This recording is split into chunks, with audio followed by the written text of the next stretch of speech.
A very good morning to all of you. Thank you for your prayers. I am back, hale and hearty. All glory to Him. Thank you for your continuous prayers and support. Well, today's message is titled, Waiting is Not Wasting. Praise God. It all depends on what we are waiting for. Our excitement, whether there is excitement or whether it is going to be boring, it all depends on what we are waiting for.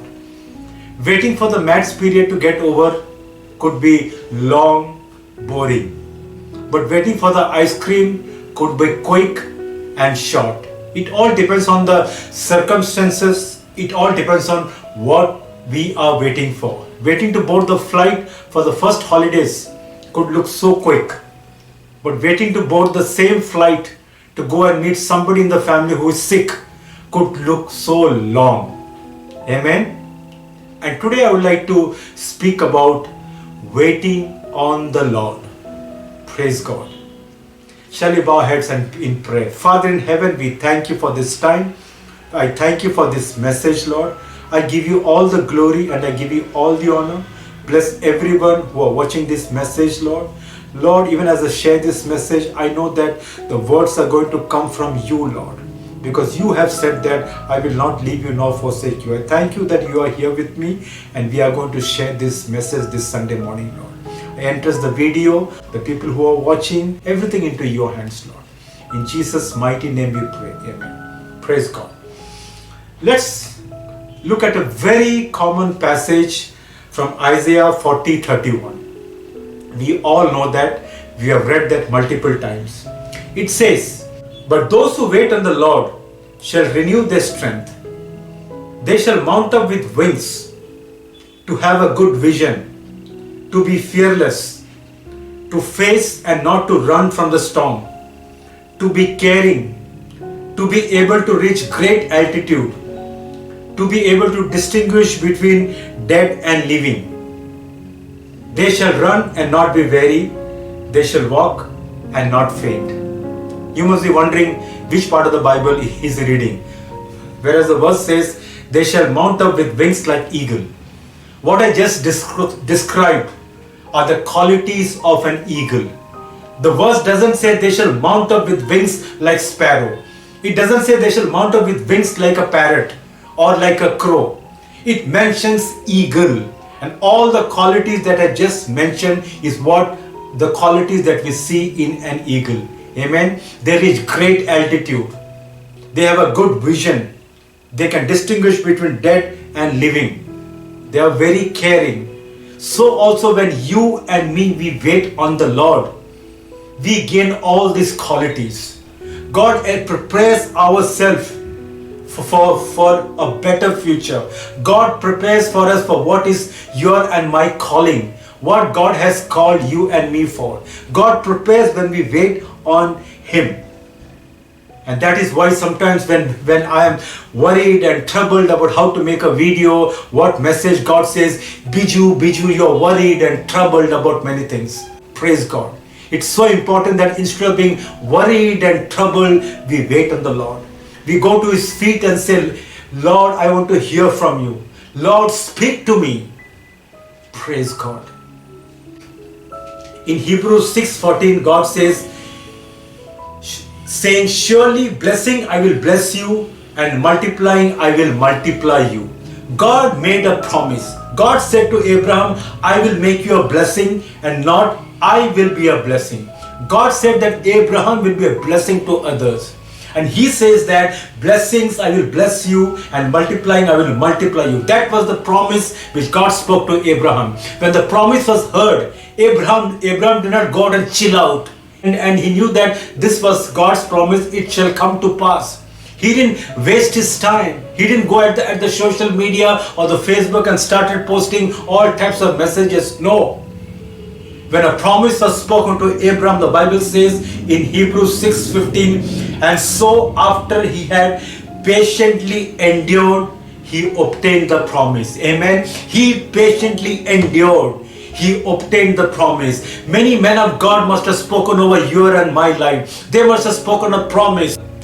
growth in your ministry or in your family life or in your personal life or in your professional life, how do we react to that? Do we wait on at the feet of the Lord? Do we ask God, Lord, what should I do next? The Bible says Abraham patiently endured. And when he patiently endured, he obtained the promise. Waiting at the feet of the Lord is so very important that when we wait on the Lord, He gives us clear-cut directions. He gives us a clear-cut path. He guides us exactly what we should do, where we should go. We are not carried away by all the ministries going on, by what we see on the TV or what we see on the news channel. We are focused on God and we hear from heaven. God speaks to us explicitly what we need to do. Amen. Praise God. Waiting is not wasting, brothers and sisters. It may look 24 hours, it may look 2 hours, it may look a week, a month, or a year, but it shall come to pass. That is what God speaks to you and me this Sunday morning. Hallelujah. Let's look at the book of Acts 9, 15 and 16. What does God say to Ananias about Paul? But the Lord said to him, "Go, for he is a chosen vessel of mine to bear my name before Gentiles, kings, and the children of Israel.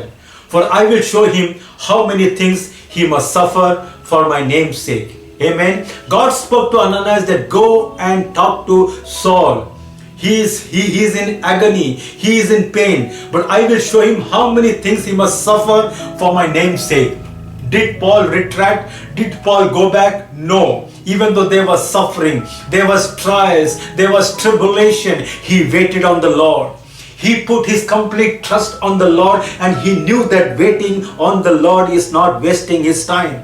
It was for a greater glory, it was for a greater purpose, and Paul moved from glory to glory. Even though Ananias said, "Lord, I have heard from many about this man, how much harm he has done to your saints in Jerusalem." But God had a promise. God spoke over him. He says that he is a chosen vessel of mine. You and me are his chosen vessel. You and me are his vessels for glory, for honor. Whatever you and me do, we bring glory, we honor our Father in heaven. And he gets excited when he sees that. Praise God. Hallelujah. Let's look at another example of Hannah. What was Hannah doing in the temple? In 1 Samuel 1:15 it says, "But have poured out my soul before the Lord." That was the waiting on the Lord. She poured out her soul before the Lord, and that's how she was praying. That's how she was waiting at the feet of the Lord. She poured out her soul. She was not worried. She was not troubled. She was not disturbed. She was not looking here and there because the time is passing and nothing is happening. She continued to pour out her soul before the Lord. And what does pouring out the soul before the Lord mean? In 1 Samuel 1:10 it says, "And she was in bitterness of soul and prayed to the Lord and wept in anguish." Praise God. There was bitterness of soul and prayed to the Lord, and she wept in anguish. When she waited on the Lord, she was not having a gala time. She was not going through all the social media posts. She was not enjoying her life, but she was in bitterness. She was praying to the Lord, and she wept in anguish. Praise God. And when she prayed, it says in 1 Samuel 1:13, "Now Hannah spoke in her heart, only her lips moved, but her voice was not heard." The priest Eli thought she was drunk, but God knew exactly what she was doing. She was pouring out her soul. She was waiting on the Lord. There are times when we go through difficulties. There are times when we go through trials and tribulation.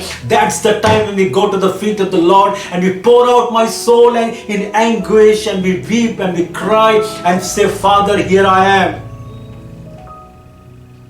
Is there anything too hard for me?" Heaven says. But it's how we wait on the Lord is important. The outcome depends on how do we wait on the Lord. Hannah waited on the Lord, only her lips moved. People thought she was drunk, but she was not bothered. Opinion of people did not bother her or trouble her. She knew that if I pour out my soul, my prayers are going to be answered, and she did that and her prayers were answered. Amen. Hallelujah. How did Jesus wait on the Lord? Hannah's prayer reminds us how Jesus waited on his Father.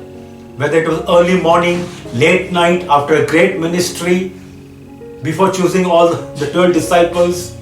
How did my Savior Christ wait on the Lord?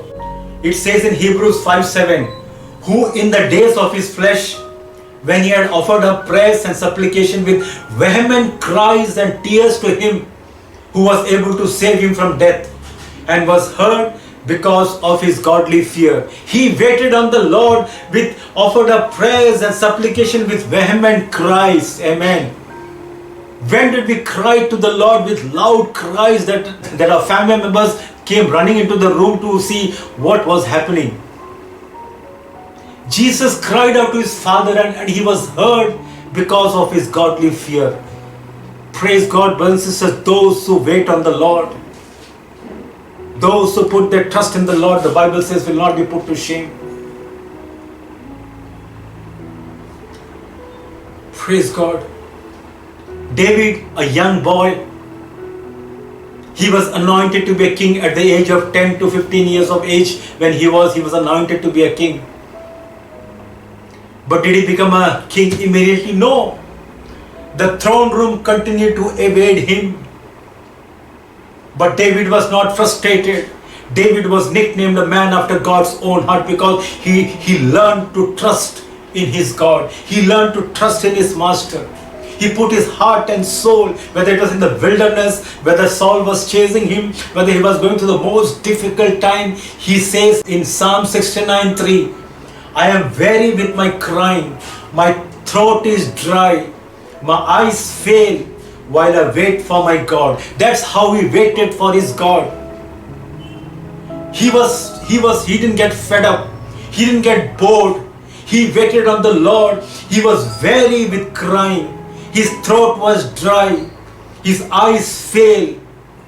Yet he continued to wait on his God. Yet he continued to put his trust in his God. He knew that the God who had promised him will make it come to pass in his appointed time. And sure enough, at the age of 30, the Bible says, he became a king. In 2 Samuel 5:4, David was 30 years old when he began to reign, and he reigned for 40 years. Praise God.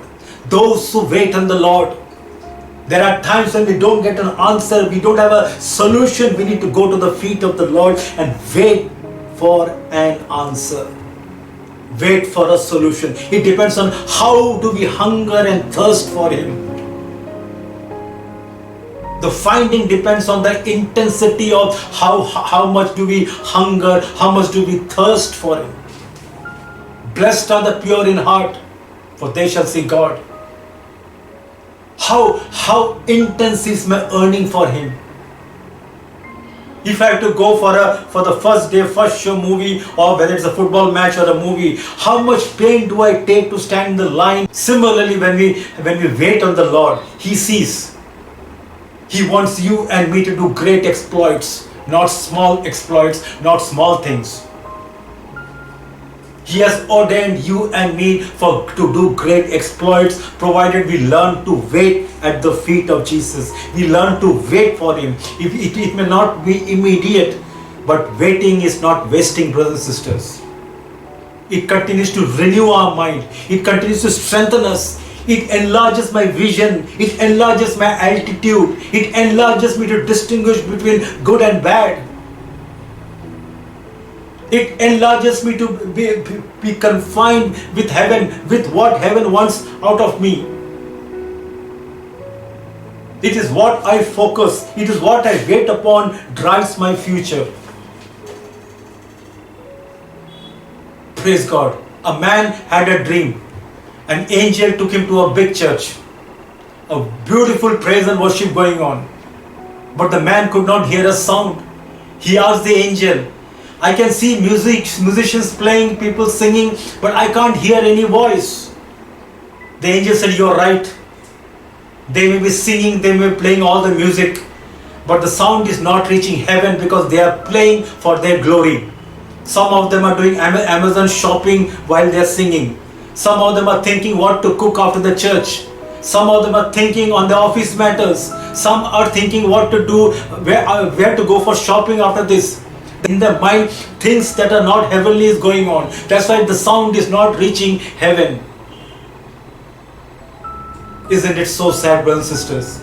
When we sing, when we praise, when we come into His presence, our focus should be 100% Him. Our mind should not run around the Amazon shopping or the kitchen or what to do after the church. Even though we may be singing beautifully, loud music, loud sound, but sound doesn't reach heaven. And that's the last thing that you and me, we want to do. Our prayers, our sound, our music, our singing should reach the throne room every time I lift my hands, every time I lift my voice, because I do it in sincerity of my heart. I put my complete trust, my thought, my emotions, my feelings, everything on the Lord. I come into His presence 100% dedicated to Him. The spirit of distraction, the spirit of phone calls, the spirit of mobile will try to trouble me, but I rebuke everything, I shut it off, put it on airplane mode, and I put my trust in. That's how I show my love, my affection, and that's how every time my prayers reaches heaven, my songs reach heaven, my worship reaches heaven. It's not merely the physical presence. It is how I put my heart and soul and my strength, everything into the worship, into the prayer, into the Sunday service, into the Bible reading, whatever. Praise God. God is so good.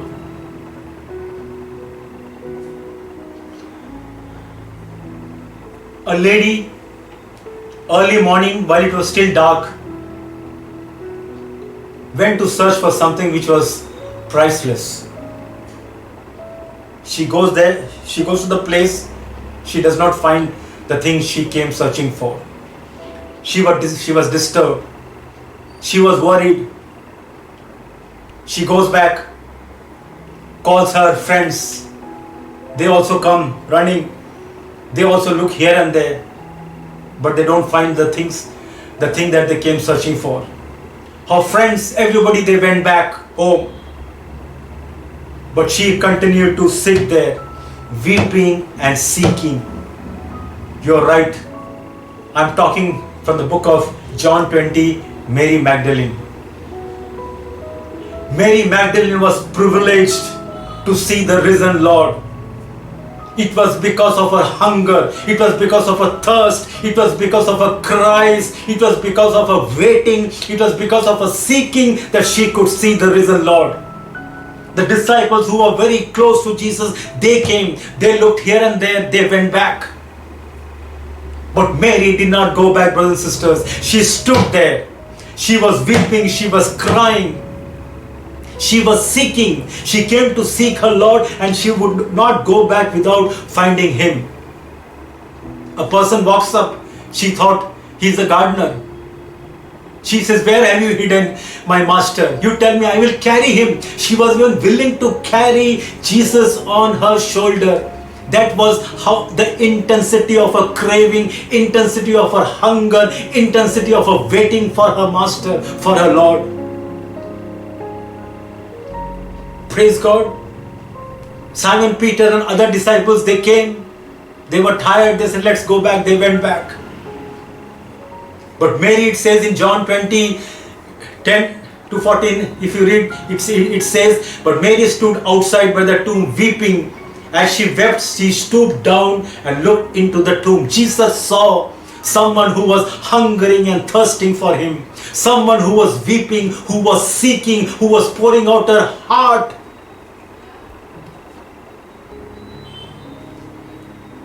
Praise God. What does heaven see when you and me go into His presence? Does He see us with complete intensity, waiting on Him, crying out to Him, pouring out our soul, pouring out our heart to Him? Or are we disturbed and troubled and looking at the mobile and looking at what the TV channel is speaking about? Do we come half-heartedly or we come 100% in His presence? That is the key. That's how I wait. Mary Magdalene was privileged to see the risen Lord. The disciples who were very close to Jesus, the Bible says. In John 22 it says, then she ran and came to Simon Peter, to other disciples whom Jesus loved. Jesus loved. Yet they came, they looked here and there, they went back. But Mary did not go back. She was the first to come. She continued to wait for her master, and she was privileged and honored to see the risen Lord. Praise God. And I like what Brother Abraham shared on his post. It reads like this. Isn't it so amazing, brothers and sisters, that when we wait on the Lord, it is the how part is so very important. It is why we are waiting is so important. We need to wait to hear from Him always. It is so important to strategically position ourselves. Zacchaeus did that. He not only saw Jesus from the sycamore tree, but he was called down. He had a face-to-face encounter. He had a live encounter. It all started with the craving, the intensity of seeing Jesus. I want to see Jesus.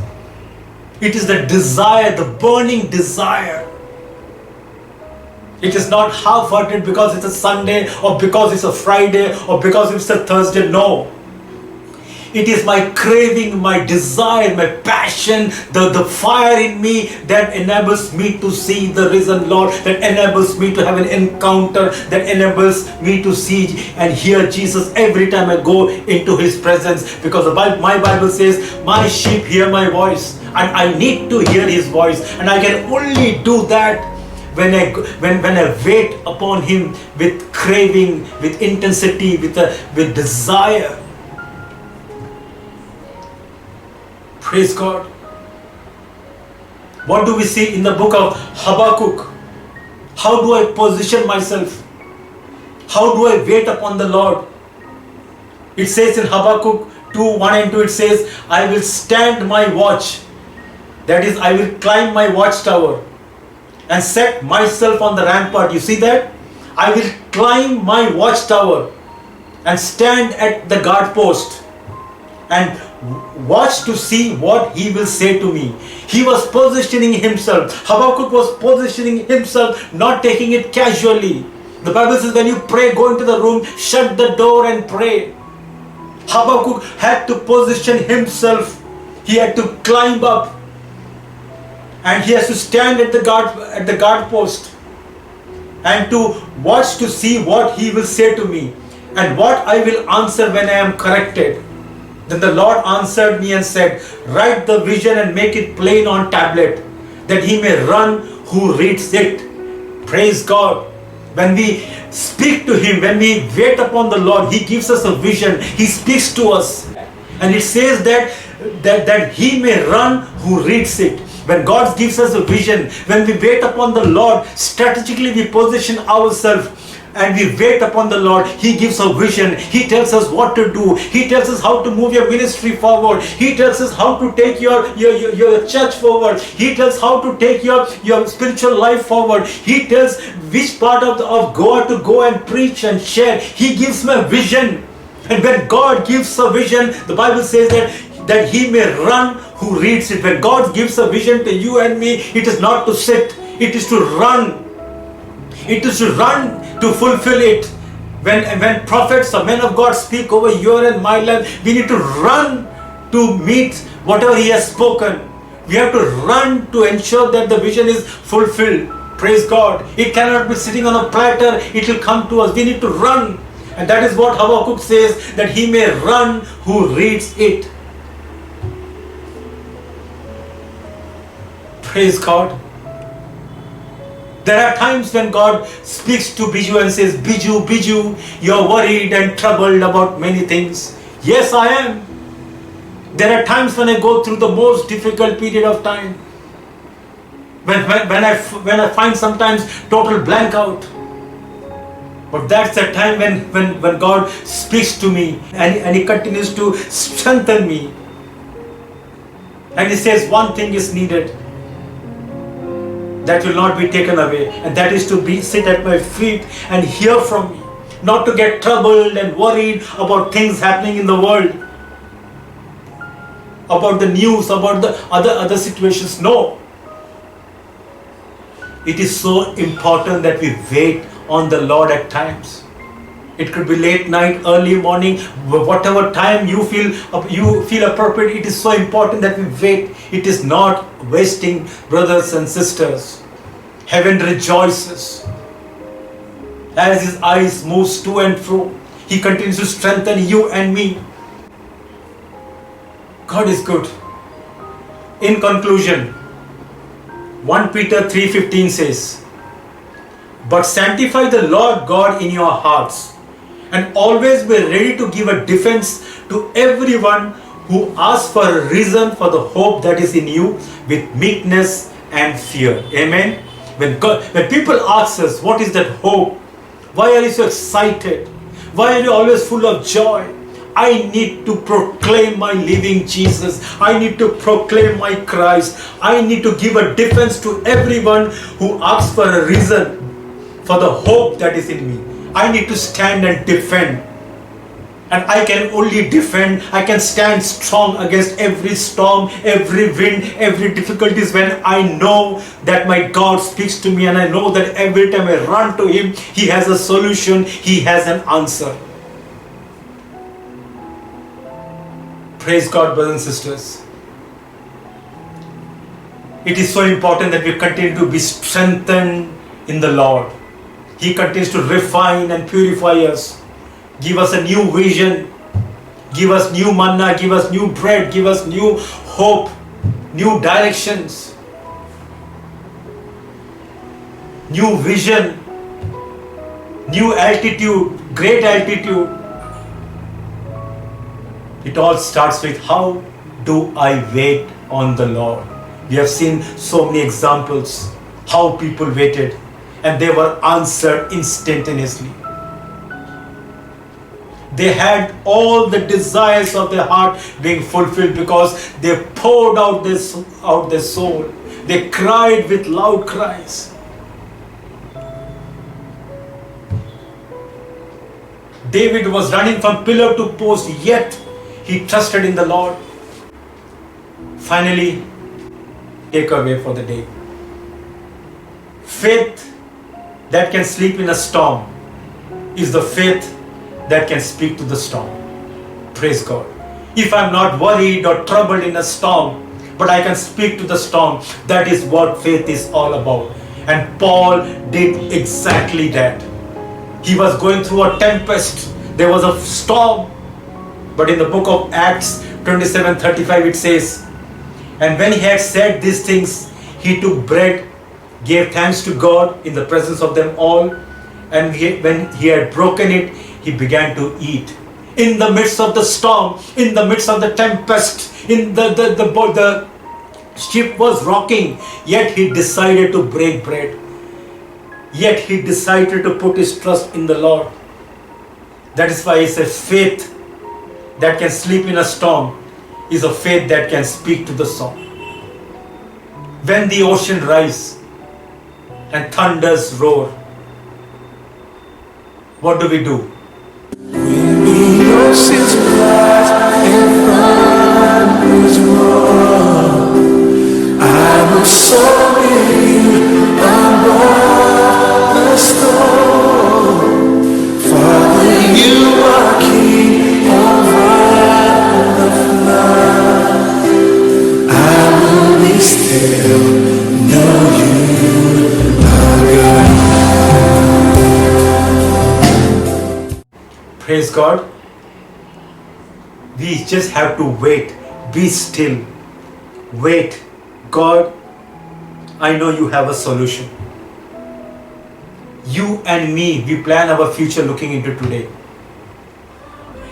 But God plans our today looking into the future. Amen. And that is 100 times better than what I plan.